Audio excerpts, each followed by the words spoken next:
భారత్ నిరాశాజనక పరాజయాన్ని ఎదుర్కొంది. ఒత్తిడిలో Bharat India New Zealand రెండో వన్డేలలో భారత్ నిరాశాజనక పరాజయాన్ని ఎదుర్కొంది. ఒత్తిడిలో భారత్ బ్యాటింగ్ విఫలమై పోటీకి తగిన స్కోరు చేయలేకపోయింది.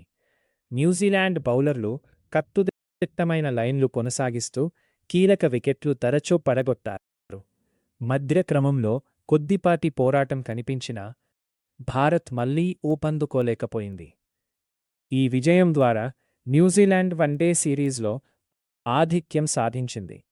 మూడో వన్డే మ్యాచ్ 18 జనవరి 2026న మధ్యాహ్నం 1:30 గంటలకు ఇందోర్లోని హోల్కర్ స్టేడియంలో జరగనుంది. హోల్కర్ పిచ్ సాధారణంగా బ్యాటింగ్కు అనుకూలంగా ఉండి భారీ స్కోర్లకు అవకాశమిస్తుంది. మధ్య ఓవర్లలో స్పిన్నర్లకు కొంత సహాయం లభించవచ్చు.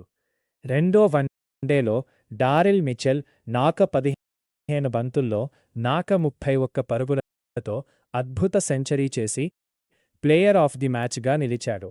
అతని సంయమనమైన బ్యాటింగ్ న్యూజిలాండ్ విజయానికి కీలకంగా నిలిచింది.